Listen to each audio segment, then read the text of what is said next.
பார்த்து இந்த ராஜா பார்த்தானா, கோரக்ஷருக்கு நமஸ்காரம் பண்ணி தேசத்தினுடைய துர்பிக்ஷத்தை அம்பாள் ஒரு க்ஷணத்தில் போக்கிட்டா. உற்சவங்கள் ஆரம்பித்த உடனே துர்பிக்ஷமானது நீங்கி போயிடுத்து. தேசத்தினுடைய துர்பிக்ஷத்தை போக்கிட்டா. என்னுடைய துர்பிக்ஷத்தை பரதேவதையானவள் எப்போ சுவாமி போக்குவா? குழந்தை இல்லையோ இல்லையோ அவனுக்கு, ரொம்ப காலா புத்திர பாக்கியமானது இல்லை, அதனால கேட்கறான். தேசத்துக்கு சுபிக்ஷமானது ஏற்பட்டு போயிடுத்து, எனக்கு குழந்தை இல்லையே, நான் என்ன பண்ணுவேன்? அதற்கும் பரதேவதை தானே அனுகிரகத்தை செய்யணும். அவர் சொன்னார், அப்பா எங்கிட்ட கேட்கறியே, லோகத்திலே விளங்குற எல்லோருக்குமே சொந்த தாயார் யாருன்னா காமாட்சி தான். அவ தேவர்களுக்கு மட்டும்தான் தாயார், மனுஷாளுக்கு மட்டும்தான் தாயார்ங்கிறதெல்லாம் கிடையாது. இந்த லோகத்திலே விளங்கக்கூடியதான ஒத்தொத்தருக்குமே சொந்த தாயார் யாருன்னு கேட்டால் சாக்ஷாத் அம்பாள் தான். பிரம்ம கீட ஜனனின்னு சகசிரநாமா சொல்லுறது.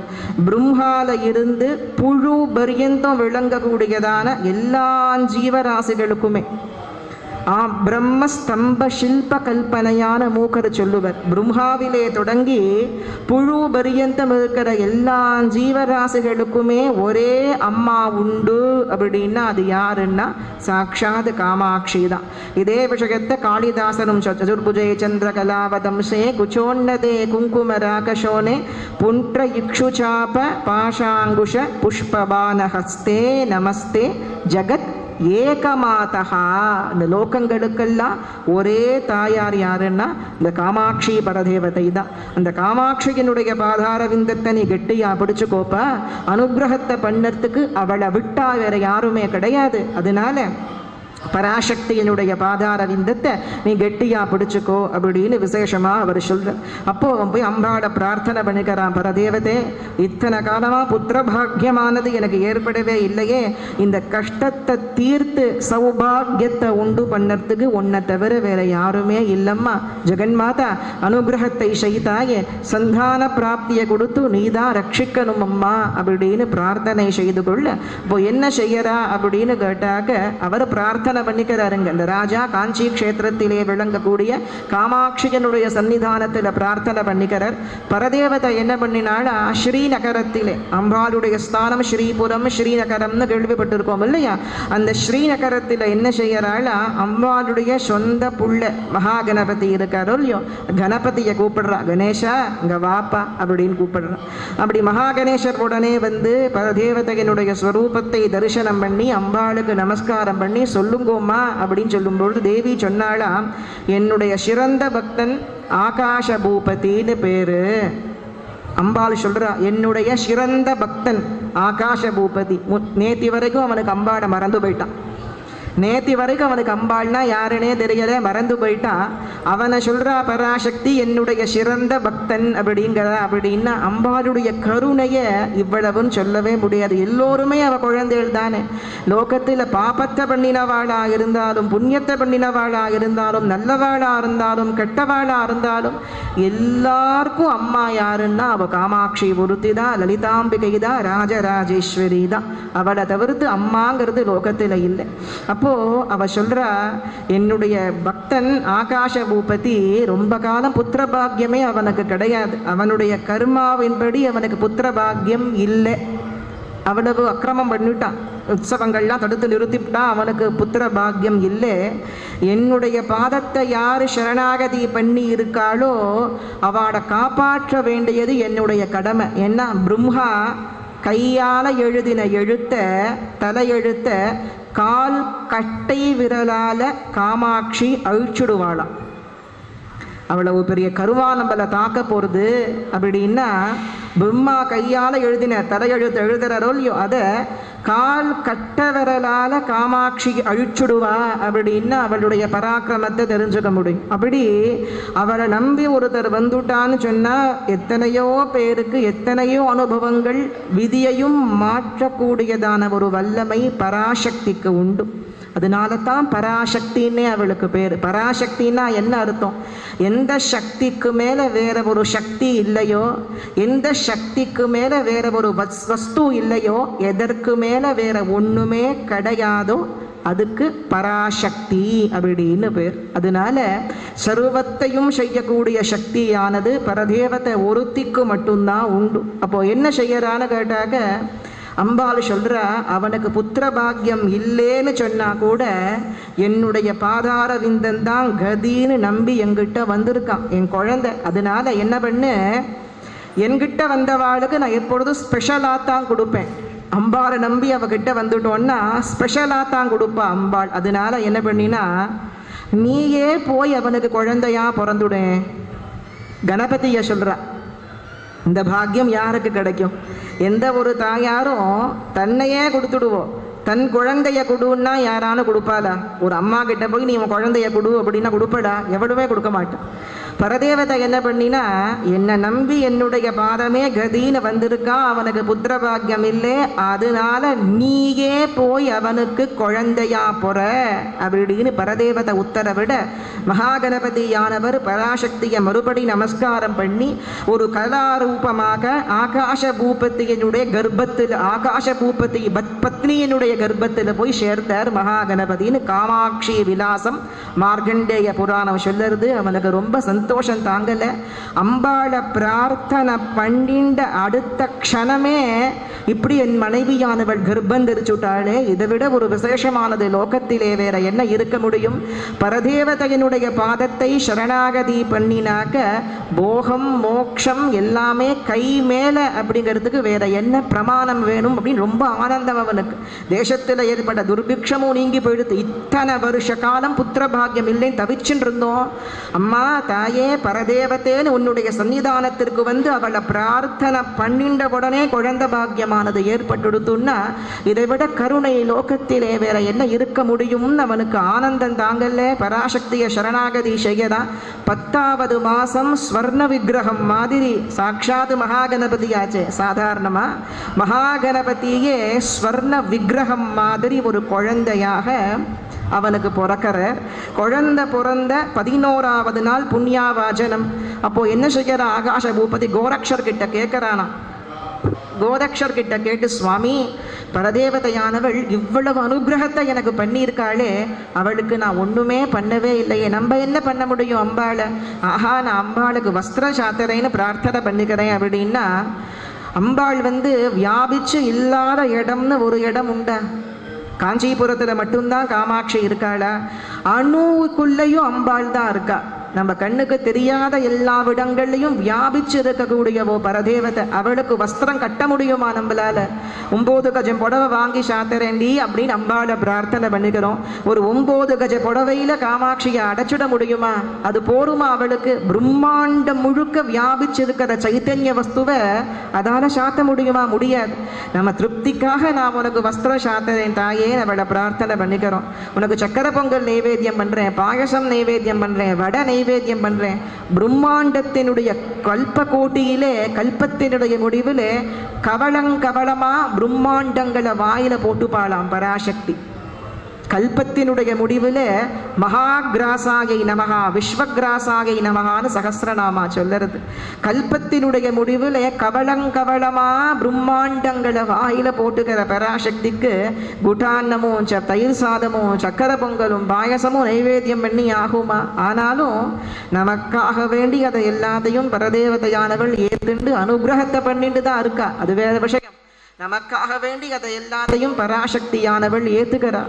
அப்போ என்ன செய்யறான்னு கேட்டாக்க ஆகாஷ பூபதி கேட்கிறான் கோரக்ஷர் கிட்ட, இவ்வளவு பண்ணியிருக்காளே அம்பாள், நான் கேட்ட உடனே துர்பிக்ஷத்தை போக்கினா, குழந்தை பாக்கியத்தை கொடுத்தா, இவ்வளவு பண்ணின அம்பாளுக்கு நான் என்ன செய்யறது? அவர் சொன்னாரா, அம்பாளுக்கு பிரியமான பூஜை ஒன்று உண்டு, சகசிர சுவாசினி பூஜை. 1000 சுவாசினிகளை ஒரு சபையில் அமர்த்தி அவளு அம்பாளா பாவனை பண்ணி அவளுக்கு பூஜை பண்ணி அவ அங்க சாப்பிட்டா அப்படின்னா அதை காட்டிலும் அம்பாளுக்கு பிரீத்தியானது ஒண்ணுமே கிடையாது. அதனால நீ அவளுக்கு ஏதாவது பண்ணணும்னு நினைச்சே அப்படின்னா சகசிர சுவாசினி பூஜையை பண்ணுப்பா அப்படின்னு இவர் சொல்ற. அவனும் ஏற்பாடு சகசிர சுவாசினி பூஜையை ஏற்பாடு பண்ணிட்டான். ஒரு பெரிய மண்டபம், 1000 சுவாசினிகளும் வரிசையா வரிசையாக உட்காண்டிருக்கா. வாழை இலை போட்டு அவளுக்கெல்லாம் பரிமாறியாச்சு, அன்னங்களை எல்லாம் பரிமாறியாச்சு. அந்த போஜன சாலையில் ஒரு தொட்டில், அந்த தொட்டிலில் அப்போதான் பிறந்து 11 நாள் ஆறுது. அந்த குழந்தை தொட்டிலில் இருக்குது, தொட்டிலில் ஆடின்னு இருக்கு. அப்போது அந்த குழந்தை தொட்டில் ஆடின்னு இருக்கு. இந்த சுவாசினிகள் எல்லாம் உட்காந்து எல்லோரும் சாப்பிட்டுன்னு இருக்கா. அப்படி சாப்பிட்டுட்டே இருக்கும் பொழுது வெளியிலே மழை கொட்டுறது. இது என்ன மழை கொட்டுறது? ஏற்கனவே தான் மழையெல்லாம் பெஞ்சு எல்லாம் சுபிக்ஷமாக போயிடுது, மறுபடி மழை கொட்டுறது அப்படின்னா என்ன அர்த்தம் அப்படின்னா, சாதாரண மழை இல்லை, தங்க மழை. தங்கமே அந்த நெல்மணியா தங்க மழை. ஒரு முகூர்த்த காலம் 45 நிமிஷம் காஞ்சி மண்டலம் முழுக்க. இந்த காஞ்சி மண்டலத்தினுடைய எல்லை எது வரைக்கும் இருக்குன்னா, மாமல்லபுரத்தில் ஆரம்பித்து திருப்பதி மலைக்கு மேலே சுவாமி புஷ்கரிணி தீர்த்தம் இருக்கு, அது வரைக்கும் காஞ்சிபுரம் தான். மாமல்லபுரத்தில் ஆரம்பித்து திருப்பதி மலைக்கு மேலே சுவாமி புஷ்கரிணி தீர்த்த பரியந்தம் காஞ்சிபுரம். திருப்பதியில் காமாட்சிக்கு கோவில் உண்டு. கபிலேஸ்வரர் கோவிலில் கேள்விப்பட்டிருப்பேன். கீழேருந்து போகும் பொழுது அந்த கபிலேஸ்வரர் கோவிலில் சாக்ஷாத் அம்பாளுக்கு காமாட்சின்னு தான் நாம. அது பரியந்தம் காமாட்சியினுடைய ராஜ்யம். அப்படி இந்த ஸ்வர்ண மழை என்ன செய்யறதுன்னு கேட்டாக்க, அப்படியே ஒரு முகூர்த்த காலம் மழை கொட்டுறது. இவாளுக்கெல்லாம் ஒன்றுமே புரியலை. என்னடா அது, தங்கமே மழையா பொழியறது, இது என்ன ரொம்ப அபூர்வமாக இருக்கே, ரொம்ப ஆச்சரியமாக இருக்கே. எப்படி தங்க சாதாரணமான மழை பெய்யறதே அதிசயமாக இருந்த பூமியிலே ஸ்வர்ண மழை பெய்யறதே. சங்கராச்சாரியாளுக்காக மகாலட்சுமியானவள் கனக தாரையை வருஷிச்சான்னு கேள்விப்பட்டிருக்கும். அந்த கிரகத்தில் மட்டும்தான் வருஷிச்சா மகாலட்சுமி. ஆனால் இந்த காஞ்சி மண்டலம் முழுக்க ஒரு முகூர்த்த காலம் ஸ்வர்ணம் அப்படியே மழையா கொட்டுறதே அப்படின்னு ஆச்சரியப்பட்டு பிரமிச்சு போயிருக்கா. ஒத்துருக்குமே காரணம் புரியலை. கோரக்ஷானந்தநாதர் உள்பட யாருக்கும் என்ன காரணம் தங்கம் மழையா பொழியறதேன்னு புரியலை.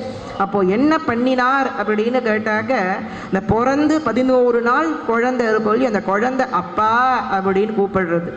ஏற்கனவே வெளியில் தங்கமே மழையா பொழியறது, அதுவே ஒரு பெரிய அதிர்ச்சியாக இருக்குது. திடீர்னு பிறந்து 11 நாள் ஆன குழந்தை எங்கேயாவது பேசுமோ? இது என்ன விசித்திரமாக இருக்கே அப்படின்னு அப்பான்னு கூப்பிட்ட உடனே இவாள்லாம் பிரமிச்சு போய் என்ன செய்யறா, குழந்தை கிட்ட போகிற ஆகாஷ பூபதி ராஜா, அவருடைய பாரிய கோரக்ஷானந்தநாதர் எல்லோரும் அந்த குழந்தை கிட்ட போகிற, அப்பா தங்கமே மழையா பொழியறதுன்னு யோசிக்கிறியா? அந்த குழந்தை கேட்கறது, தங்கமே மழையா பொழியறதே அப்படின்னு நீ யோசிக்கிறியா? அது ஒன்றும் இல்லைப்பா, நீ அம்பாளுக்காக விசேஷமாக நீ ஒரு சங்கல்பம் பண்ணிட்டு சகஸ்ர சுவாசினிகளுக்கு போஜனம் பண்ணி வைக்கிற. அப்போது உன்னுடைய பாரியா இருக்காளே, அதாவது இந்த ஜென்மாவிலே என்னுடைய அம்மா, அவள் என்ன பண்ணினா இந்த போஜனத்துக்கு தேவையான இந்த வெண்பொங்கலுக்கு தரமா பயத்தம் பருப்பெல்லாம் தரமா இருக்கா பார்க்கணும். மொழியும் எல்லாம் குவாலிட்டியாக இருந்தால் தானே ஒரு பூஜை நடக்கிறது, இல்லை ஒரு போஜனத்துக்கு ஏற்பாடாகிறதுனா வஸ்துக்கள் எல்லாம் குவாலிட்டியாக இருந்தால் தான் அதற்கு பலன் கிடைக்கும். அப்போ என்ன செஞ்சா தெரியுமோ, அப்போது அங்கே இங்கே போஜனத்துக்கு தேவையான இந்த உளுத்தம் பருப்பெல்லாம் பயத்தம் பருப்பெல்லாம் தரமாக இருக்கான்னு பார்க்கறதுக்காக இந்த பயத்தம் பருப்புக்குள்ளே கை விட்டு இப்படி அலைஞ்சா, கையை விட்டு அலைவாளுடைய பயத்தம் பருப்பெல்லாம் குவாலிட்டியாக இருக்கா அப்படின்னு பார்க்கறதுக்காக அலைஞ்சா. அப்படி அலையும் பொழுது என் தாயாருடைய இந்த ஜென்மாவில் என் தாயாரான உன் பத்தினியினுடைய மோதிரத்தில் இருந்து ஒரு பயத்தம் பருப்பளவு தங்கம் அந்த பயத்தம் பருப்புகளோட கலந்துடுத்து. சின்ன இத்துணூண்டு தங்கம், பயத்தம் பருப்பு எவ்வளவு சின்னதாக இருக்கும், அந்த அளவுக்கு தங்கம் இந்த பயத்தம் பருப்புகளோட கலந்துடுத்து. அந்த பயத்தம் பருப்பளவு தங்கம் என்ன புண்ணியம் பண்ணித்துன்னு தெரியல, இந்த 1000 சுவாசினிகளில் ஒரு சுவாசினியா சாக்ஷாத் காமாட்சி லலிதா மகா திரிபுர சுந்தரி உட்காந்து சாப்பிட்டுன்னு இருக்கா. அவோ வயத்துக்குள்ள அந்த பயத்தம் பருப்பு போயிடுத்து. தங்கமா பயத்தம் பருப்பளவு தங்கம் அந்த காமாட்சி பரதேவதை என்னுடைய வயத்துக்குள்ள போடுத்து.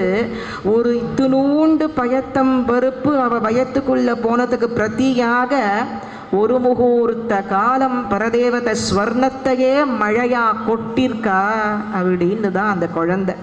இத்துணூண்டு ஒரு சின்ன இத்துணூண்டு அந்த பயத்தம் பருப்பு, அது அவ வயத்துக்குள்ள போனதற்கான பலன் ஒரு முகூர்த்த காலம் அப்படி ஸ்வர்ணமே மழையா கொட்டித்து அப்படின்னா அவ்யாஜ கருணாமூர்த்தின்னு சொல்கிறோம் நாம் அம்பாளை.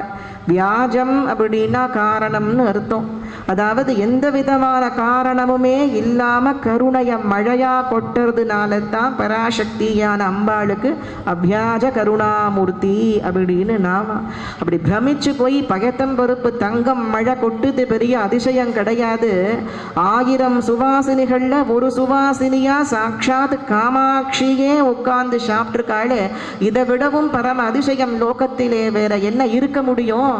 பிரம்மாவும் விஷ்ணுவும் ருத்ரனும் எந்த பராசக்தியை தரிசனம் பண்ண முடியாதான ஒவ்வொரு க்ஷணத்திலையும் ஏங்கிட்டு இருக்காளோ, அந்த பரபிரம்மமான காமாட்சி இந்த 1000 சுவாசினிகள்ல ஒரு சுவாசினியா தானே சாப்பிட்டுருக்கா அப்படின்னா அவளுடைய கருணையை இவ்வளவுன்னு யாராலையாவது சொல்ல முடியுமா? அப்படின்னு அம்பாள் எங்க இருக்கா அப்படின்னு தேடி போறா.